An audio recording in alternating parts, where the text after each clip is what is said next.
ಎಲ್ರಿಗೂ welcome to Soumya's kitchen. ನೋಡ್ತಾ ಇದ್ದೀರಾ ಮಾವಿನಕಾಯಿ. ಸೊ ಮಾವಿನಕಾಯಿ ಸೀಸನ್ ಸ್ಟಾರ್ಟ್ ಆಗಿದೆ ಅಂದರೆ ಎಲ್ಲರೂ ಮನೇಲಿ ಮಾವಿನಕಾಯಿ ಇದ್ದೇ ಇರುತ್ತಲ್ವಾ. ಸೊ ಹಾಗಾಗಿ ಇವತ್ತಿನ ವಿಡಿಯೋದಲ್ಲಿ ಈ ಮಾವಿನಕಾಯಿಂದ ಒಂದು ಮಸಾಲ ತೊಕ್ಕು ಮಾಡೋದನ್ನು ತೋರಿಸ್ಕೊಡ್ತಾ ಇದ್ದೀನಿ. ಆ ಮಸಾಲ ತೊಕ್ಕು ಹೇಗೆ ಮಾಡೋದು ಅಂತ ನೋಡೋಣ. ಮೊದಲನೇದಾಗಿ ಯಾವೆಲ್ಲ ಇಂಗ್ರೀಡಿಯೆಂಟ್ಸ್ ಬೇಕು ಅಂತ ನೋಡೋಣ ಬನ್ನಿ. ಮೊದಲನೇದಾಗಿ ಇದಕ್ಕೆ ಬೇಕಾಗಿರೋದು ಮೇಯ್ನಾಗಿ ಮಾವಿನಕಾಯಿ. ನಾನಿಲ್ಲಿ ಅರ್ಧ ಮಾವಿನಕಾಯಿ ತೊಗೊಂಡಿದ್ದೀನಿ. ಸೊ ನಮಗೆ ಇಲ್ಲಿ ಈ ಥರ ತೋತಾಪುರಿ ಕಾಯಿ ಸಿಕ್ಕಿದೆ, ಹಾಗಾಗಿ ನಾನು ಇದನ್ನು ಯೂಸ್ ಮಾಡ್ತಾಯಿದ್ದೀನಿ. ನಿಮಗೆ ನಾರ್ಮಲ್ ಮಾವಿನಕಾಯಿ ಅಂದರೆ ಉಪ್ಪಿನಕಾಯಿ ಮಾಡ್ತೀವಲ್ವ, ಸೊ ಆ ಕಾಯಿ ಸಿಕ್ಕರೂ ತೊಗೋಬೋದು, ಬಟ್ ಹುಳಿ ಇರಬೇಕು, ಹುಳಿ ಇದ್ದದ್ದನ್ನು ತೊಗೊಳ್ಳಿ. ಸೊ ನಾನಿಲ್ಲಿ ಅರ್ಧ ಮಾವಿನಕಾಯಿ ತೊಗೊಂಡಿದ್ದೀನಿ, ಅರ್ಧ ಟೊಮ್ಯಾಟೊ, ಒಂದು 3 ಹಸಿಮೆಣಸಿನ್ಕಾಯಿ, ಅರ್ಧ ಈರುಳ್ಳಿ, 2 ಹೆಸರು ಬೆಳ್ಳುಳ್ಳಿ. ಇಲ್ಲಿ ಬೆಳ್ಳುಳ್ಳಿ ಆಪ್ಷನಲ್, ತಿನ್ನಲ್ಲ ಅಂದಿರೋರು ಬೆಳ್ಳುಳ್ಳಿ ಮತ್ತು ಈರುಳ್ಳಿ ಸ್ಕಿಪ್ ಮಾಡ್ಕೋಬೋದು. ಸೊ ಕೆಲವರು ಈರುಳ್ಳಿ ಬೆಳ್ಳುಳ್ಳಿ ಯೂಸ್ ಮಾಡಲ್ವಲ್ಲ, ಹಾಗಾಗಿ ಅದನ್ನು ಸ್ಕಿಪ್ ಮಾಡಿ ನೀವು ಬೇರೆ ಇಂಗ್ರೀಡಿಯೆಂಟ್ಸ್ ಎಲ್ಲನೂ ಯೂಸ್ ಮಾಡ್ಕೋಬೋದು. ಹಾಗೆ ಒಂದು ಅರ್ಧ ಚಮಚದಷ್ಟು ಅರಿಶಿನ ಪುಡಿ, 1 ಚಮಚದಷ್ಟು ಖಾರ ಪುಡಿ, ರುಚಿಗೆ ಎಷ್ಟು ಬೇಕಷ್ಟು ಉಪ್ಪು, ಒಂದು ಸ್ವಲ್ಪ ಇಂಗು. ಆ್ಯಂಡ್ ಇಲ್ಲಿ ಎಣ್ಣೆ ನಾನು ಯೂಸ್ ಮಾಡ್ತಾಯಿದ್ದು ಎಳ್ಳೆಣ್ಣೆ ಯೂಸ್ ಮಾಡ್ತಾಯಿದ್ದೀನಿ.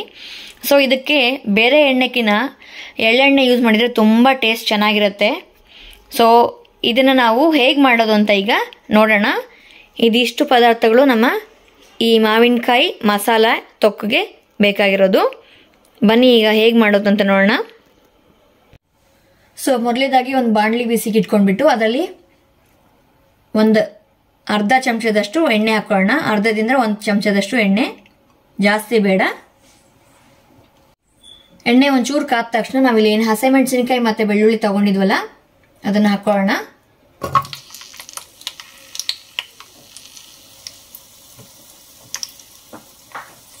ಹಾಗೆ ನಾವು ಅರ್ಧ ಮಾವಿನಕಾಯಿ ತೊಗೊಂಡಿದ್ವಲ್ಲ ಅದನ್ನು ಚಿಕ್ಕದಾಗಿ ಪೀಸ್ ಮಾಡ್ಕೊಂಡಿದ್ದೀನಿ, ಇಷ್ಟು ಪೀಸ್ ಮಾಡ್ಕೊಂಡಿದ್ದೀನಿ. ಸೊ ಈಗ ಅದನ್ನು ಹಾಕ್ತಾ ಇದ್ದೀನಿ.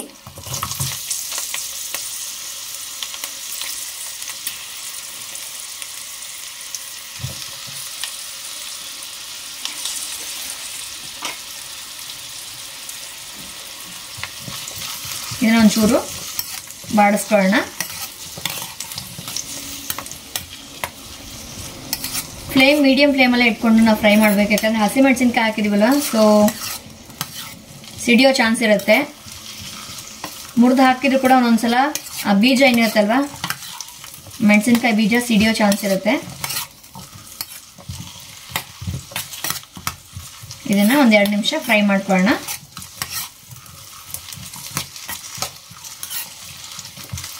ನೋಡಿ ಈಗ ಇದಾಗಿದೆ, ಸಾಕು.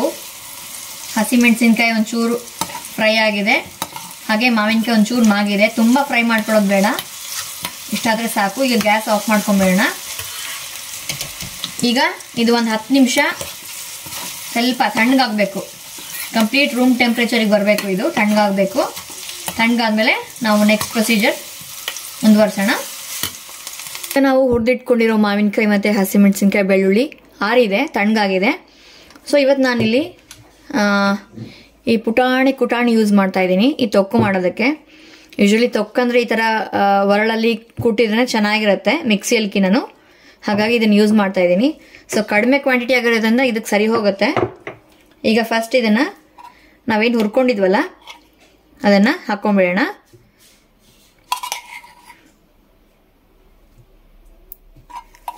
ಸೊ ನೀಟಾಗಿ ಪೇಸ್ಟ್ ಆಗಬೇಕು ಅಂತ ಏನಿಲ್ಲ, ಈ ತೊಕ್ಕಲ್ವಾ ಸ್ವಲ್ಪ ಔಡದೊಡನೆ ಇರಬೇಕು, ಅಂದರೆ ಸ್ವಲ್ಪ ತರಿಯಾಗಿ ನಾರ್ಮಲ್ ಪೇಸ್ಟ್ ಥರ ಇಲ್ದೇರ.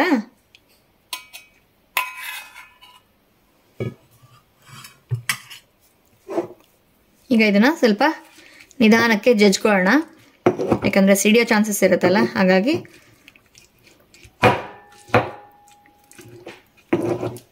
ಸೊ ಹಳ್ಳಿಗಳಲ್ಲಾದರೆ ಮನೆ ಹೊರಗಡೆ ದೊಡ್ಡದಾಗಿರೋ ಒಳ್ಕಲ್ಲಿರುತ್ತೆ, ಚೆನ್ನಾಗಿ ರುಬ್ಕೋಬೋದು ಅದರಲ್ಲಿ.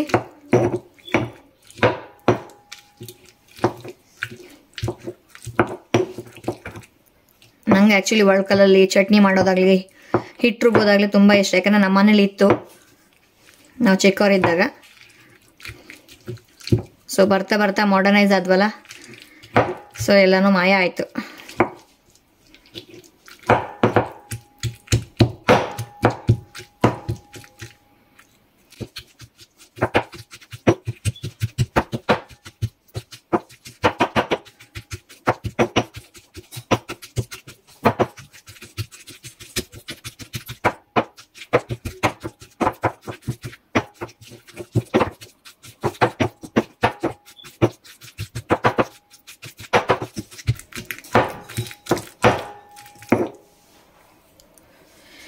ಸೊ ಈಗ ಇಷ್ಟಾಗಿದೆ, ಮುಕ್ಕಾಲು ಭಾಗ ಮೆತ್ತಗಾಗಿದೆ.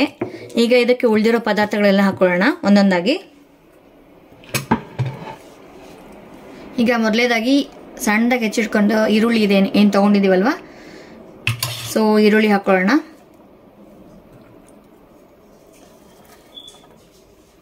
ಇದು ಚಿಕ್ಕದಾಗಿರೋದ್ರಿಂದ ನಾನು ಸ್ವಲ್ಪ ಹಾಕೋತಾ ಇದ್ದೀನಿ. ಇನ್ ಕೇಸ್ ನಿಮ್ಮ ಮನೇಲಿ ದೊಡ್ಡದು ಕೊಟ್ಟೋದಿದ್ರೆ ಯೂಸ್ ಮಾಡ್ಕೊಳ್ಳಿ, ಇಲ್ಲ ಅಂತಂದರೆ ಮಿಕ್ಸಿಯಲ್ಲಿ ಮಾಡ್ಕೊತೀರಂದ್ರೆ ಜಸ್ಟ್ ಒಂದು 2 ಪಲ್ಸ್ ಮಾಡಿಕೊಂಡ್ರೆ ಚೆನ್ನಾಗಿ ದೌಡ ಆಗುತ್ತೆ.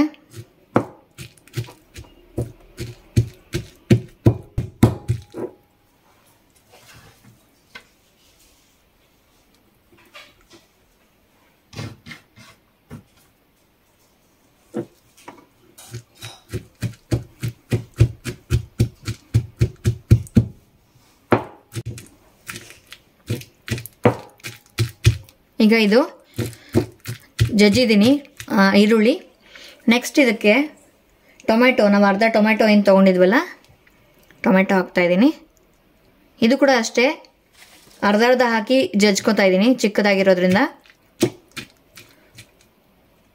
ಮಿಕ್ಸಿ ಮಾಡ್ಕೋಬೋದಾಗಿತ್ತು, ಬಟ್ ಇದು ಜಜ್ಜಿದ್ದನ್ನೇ ಟೇಸ್ಟ್ ತುಂಬ ಚೆನ್ನಾಗಿರುತ್ತೆ ಮಿಕ್ಸಿಗಿನ್ನ.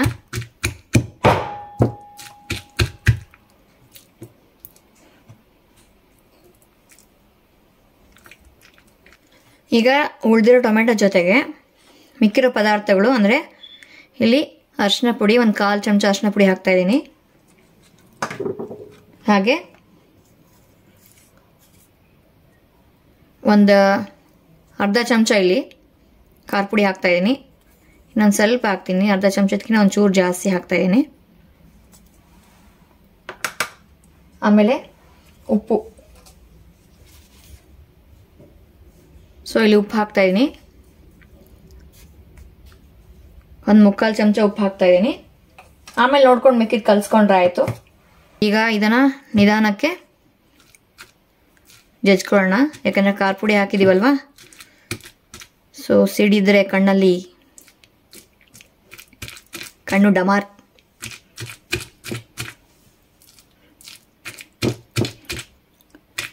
ಇಲ್ಲಿ 2 ಯೂಸ್ ಮಾಡ್ತಾ ಇದ್ದೀವಿ, ಹಸಿಮೆಣಸಿನ್ಕಾಯಿ ಮತ್ತು ಖಾರ ಪುಡಿ.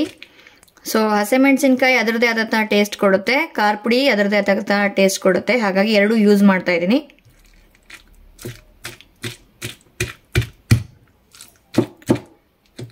ಆಸಿಡಿಟಿ, ಗ್ಯಾಸ್ಟ್ರಿಕ್ ಪ್ರಾಬ್ಲಮ್ ಇರೋರು ಹಸಿಮೆಣಸಿನ್ಕಾಯಿ ಸ್ಕಿಪ್ ಮಾಡಿ ಬರೀ ಖಾರ ಪುಡಿ ಯೂಸ್ ಮಾಡ್ಕೋಬೋದು.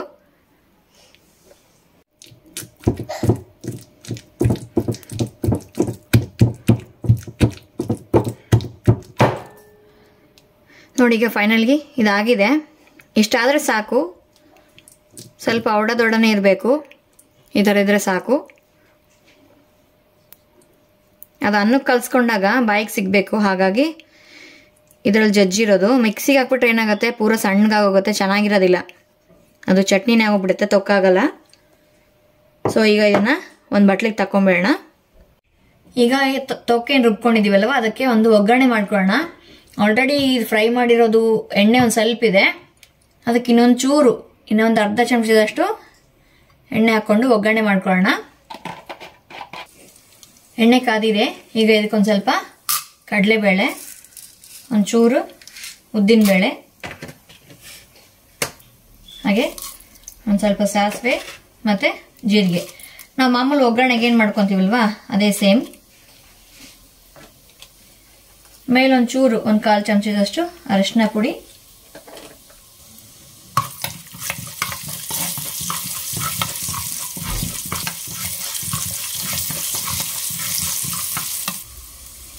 ಈಗ ಲಾಸ್ಟ್ ಒಂದು ಸ್ವಲ್ಪ ಹಿಂಗೆ ಹಾಕೊಳ್ಳೋಣ.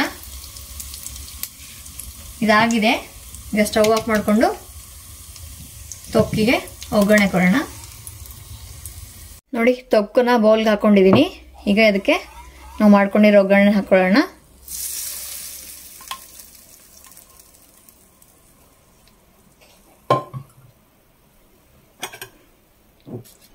ಇನ್ನೊಂಚೂರು ಕಲ್ಸ್ಕೊಂಬೇಡಿ. ಈಗ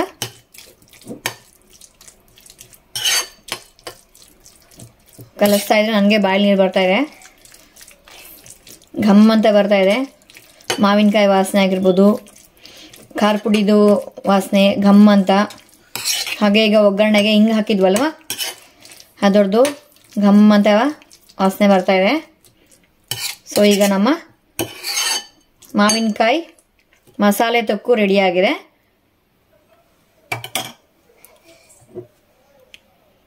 ನೋಡ್ತಾ ಇದ್ದೀರಲ್ಲ, ಇಷ್ಟಿರಬೇಕು. ತೀರಾ ನೈಸಾಗಿ ರುಬ್ಕೋಬಾರ್ದು, ಚೆನ್ನಾಗಿರೋದಿಲ್ಲ. ಸೊ ಒಡ ರುಬ್ಕೊಂಡ್ರೆ ತುಂಬ ಚೆನ್ನಾಗಿರುತ್ತೆ. ಬಿಸಿ ಬಿಸಿ ಅನ್ನಕ್ಕೆ ಒಂದು ಚಮಚ ತುಪ್ಪ ಹಾಕ್ಕೊಂಡು ಇದನ್ನು ಒಂದು ಚಮಚ ಹಾಕ್ಕೊಂಡ್ರೆ ಇದು ಒಂದೇ ರೌಂಡ್ಗೆ ಇದಿಷ್ಟು ಆಗೋಗುತ್ತೆ. ನಾನು ತೊಗೊಂಡಿರೋದು ಅರ್ಧ ಮಾವಿನಕಾಯಿ ಇಷ್ಟೇ ಆಗಿರೋದು. ಸೊ ಕುತ್ಕೊಂಡ್ರೆ ಒಂದು ರೌಂಡ್ಗೆ ಒಬ್ರಿಗೆ ಆಗೋದು. ಇದು ತುಂಬ ಚೆನ್ನಾಗಿರುತ್ತೆ, ಅಷ್ಟು ರುಚಿ. ಸೊ ನೀವು ಉಪ್ಪು ನೋಡ್ಕೊಂಡು ಹಾಕ್ಕೊಳ್ಳಿ. ಟೇಸ್ಟ್ ಮಾಡಿ, ನಾನೀಗ ಟೇಸ್ಟ್ ಮಾಡಿದೆ, ನಾನು ಕರೆಕ್ಟಾಗಿತ್ತು, ಹಾಗಾಗಿ ಏನು ಹಾಕೋತಾ ಇಲ್ಲ. ನಿಮ್ಗೆ ಬೇಕಂದರೆ ನಿಮ್ಮ ರುಚಿ ತಕ್ಕಂಗೆ ನೋಡಿಕೊಂಡು ಹಾಕ್ಕೊಳ್ಳಿ.